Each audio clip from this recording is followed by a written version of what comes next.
Salam alaikum. Salut à tous. Oui, alors, Zemmour, a priori, est mis en avant par les médias avec vraiment vraiment, ils sont en campagne. En fait, les médias sont moins cohérents sur ce sujet-là, puisqu'ils sont inhibés par l'islam, inhibés par l'immigration, inhibés par les musulmans et dans la laïcité. C'est un pain quotidien qui nous servent, alors que les Français disent « j'ai faim, je veux de la sécurité, sécurité sociale, sécurité physique, je veux une bonne éducation pour mes enfants, je veux une justice qui fonctionne », bref, tout l'opposé de ce que les médias nous disent. Et donc là, ils sont là, ils le sondent, on voit même BFM qui a mis la concurrence à la maison mère de Zemmour quand même, Zemmour qui perturbe, Zemmour qui impose ses idées de débat. Ok? Alors, le sondage, il faut s'en méfier. Mais bon, prenons-les. 8%. Vous vous rappelez que j'avais fait une vote quelques mois en disant qu'il faisait entre 6 et 10 maximum. Il ne pourrait jamais faire au-delà. Donc, 8%. D'autres candidats sont sondés à 8%. Un mec comme Jadot, par exemple. Hein, il tourne à 7, 8. Jadot, des Verts. Et est-ce qu'on en fait tout un cinéma quand Jadot parle ou quand Jadot propose quelque chose? Rien. Et là, ils sont tous là, oui. Zemmour, il impose les thèmes. Mais, ok, si tu t'es sondé à 51%, ouais, allez, je vais pas être si extrémiste que ça. 20, 25, c'est-à-dire un quart des électeurs. On pourrait dire, voilà, ça domine. Quand je dis 51, ça veut dire que ça touche les Français. Mais, il est sondé à 8. Même au pire, il peut monter à 10. Et 90% des Français, les autres, ils comptent pour du beurre.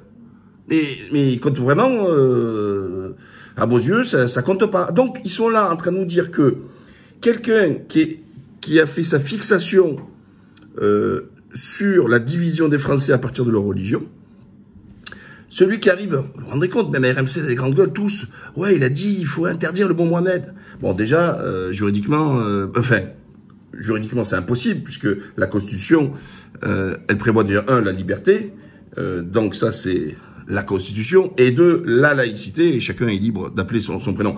Mais je vais même pas, moi, raconter des arguments. Je m'appelle Mourad, je suis né à Aubagne, de parents français, grand-père blessé à Verdun, il s'appelait Bourras, ça n'a pas empêché de défendre la France, quoi. Hein. Et alors, Zemmour, peut-être qu'il en parle jamais, mais tu sais que Zemmour, ça va donner une crise cardiaque. Bon, t'as pas fait l'armée, donc tu peux pas savoir. Mais tu sais que nous, à l'armée, ils donnent de la viande halal. Ouais. Oui, ceux qui meurent pour la France. Parce qu'il faut arrêter ça, ce soi-disant patriotisme à 2 balles. Le vrai patriotisme, c'est pas dans le blabla, comme les Ciotti, qui a eu la diarrhée, qui a pas voulu faire le service militaire, hein, s'est fait exempter, et puis il nous joue le nerveux. C'est celui qui est capable de prendre des armes pour défendre la France. Et oui, bon, Dieu merci, on n'est pas en guerre. Mais c'est ça. Mais les blabla, je veux sauver les trucs, ça c'est des patriotes en carton. Voilà. Et donc, pour revenir au sujet, les médias nous imposent Zemmour, ils nous imposent les thèmes de Zemmour, en continuité de ce qu'ils nous ont fait jusqu'à présent depuis des années, avec toujours les mêmes refrains. On n'a pas un sujet sur la France dans 30 ans, 40 ans, 50 ans, 20 ans. On n'a pas, justement, comment le mode d'emploi sur l'industrialisation. Aujourd'hui, tout est en train de flamber, le gaz, l'électricité, le pétrole, tout est en train de frapper. Et ils disent, il faut pas augmenter le SMIC. La feuille de paye devient l'ennemi de l'emploi soi-disant, parce qu'après, on peut plus exporter. Mais on n'exporte rien déjà. Hein, la balance commerciale, je crois que c'est un déficit de 70-75 milliards par an. Donc on n'exporte plus rien déjà. Donc arrêtez de me raconter que c'est à cause du SMIC. Les Suisses, par exemple, le SMIC, il doit être à 4 000, 5 000 euros, 4 000 euros. Un chauffeur de bouche, il gagne 5 000 euros en Suisse. Est-ce que pour autant, la Suisse souffre des exportations? Non. Donc vous voyez bien que tout ça, c'est de la supercherie. Puisque comment un État comme la Suisse, vous voyez, je vous donne la Suisse, c'est le haut du pavé. Un petit pays qui ressemble à rien, qui est rikiki, exporte plus que, donc il y a une balance commerciale positive, et exporte. Et pour pas dire qu'il souffre de compétitivité. L'Allemagne, mis tellement en exemple, vous voyez, les limites maintenant il faut baisser la tête. Oui, l'Allemagne exporte. Et pourtant, les salaires sont largement supérieurs que ce qui peut exister en France. Donc, vous voyez, ça c'est une excuse bidon. Voilà, c'est une excuse complètement bidon. Sauf que c'est le cœur du problème aujourd'hui.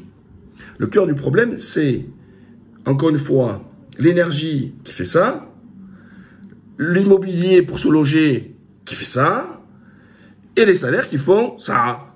Voilà. Et quand on vient en plus... Alors, là, il vous excuse sur le prix du baril de l'essence, par exemple. Ouais, ok, il augmente. Je reprendrai un peu ce qu'avait fait Jospin en cas de panique à l'époque, où ils avaient fait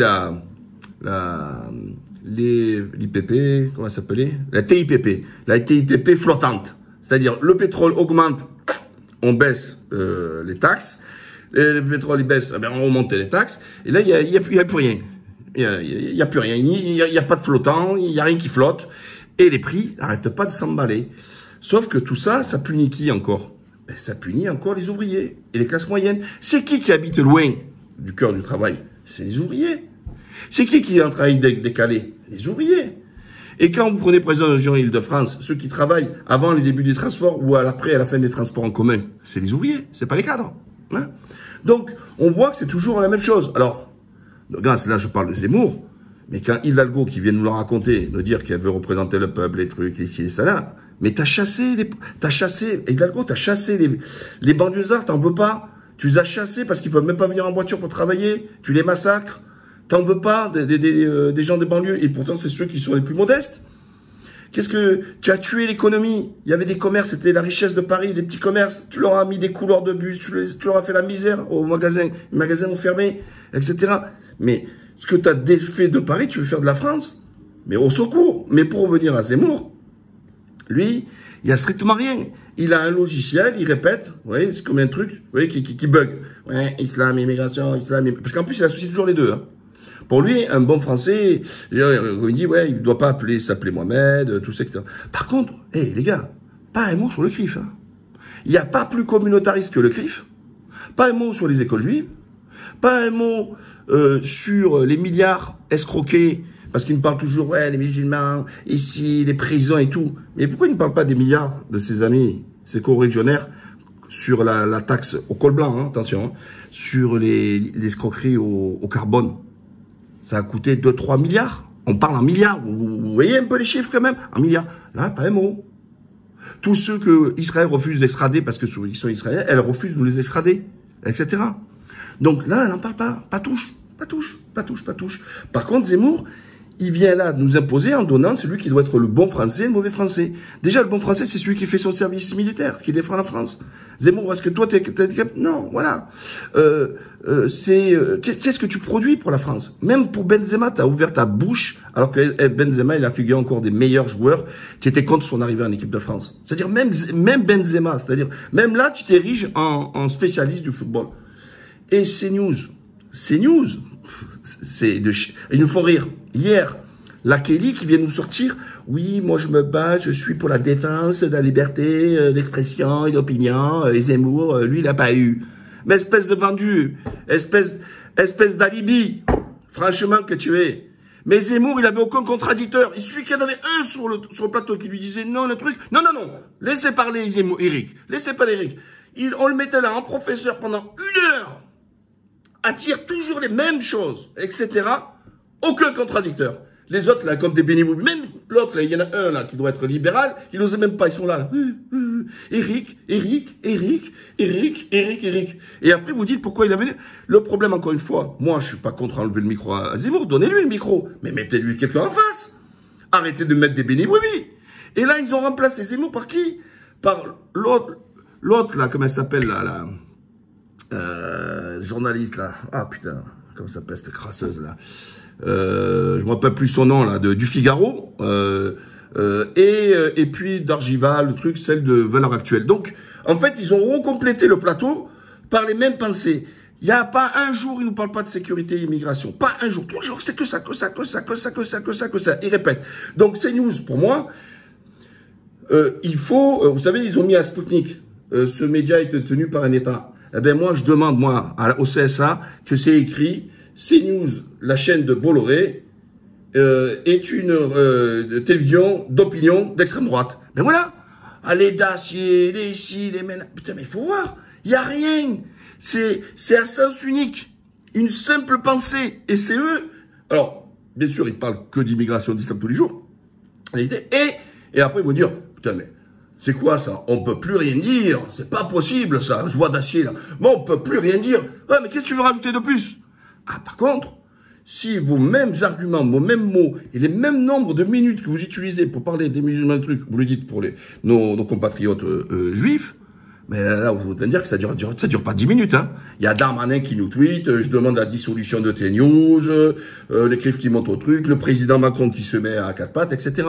Encore une fois. Alors, mes attaques ne vont pas, et je ne veux pas de mal à mes compatriotes juifs, je leur souhaite le meilleur, comme je souhaite le meilleur à tout le monde d'ailleurs, hein, aux athées, aux catholiques, ce que vous voulez. Mais il faut dire les choses à un moment donné. Et ça, je sais que, rien que le dire, vont me dire antisémite. Antisémite, des trucs, et tout, voilà. Et, par contre, pour les musulmans, c'est open bar. Ils menacent la République, ils sont pas assimilés, ils sont pas intégrés, et c'est la variable ils font ça, ils nous imposent, ils sont en conquête, ils veulent nous imposer leurs mœurs de vie, comme si on venait d'ailleurs. Hein. C'est-à-dire qu'ils sont en France, tout ce que tu veux, mais en fait, pour eux, non. Ils ont un plan, c'est l'islam politique, l'islamo-gaucher, l'islamo-droitier, l'islamo-truc. Voilà.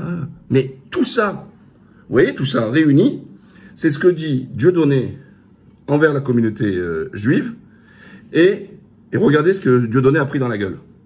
Voilà, exactement. En fait, Dieudonné, c'est aux juifs ou aux sionistes ce que les autres, nos médias et tout ça, et les émots, sont pour les musulmans. Sauf que le traitement et les réactions ne sont pas les mêmes. Exactement. C'est exactement, ils ne sont pas les mêmes. Voilà.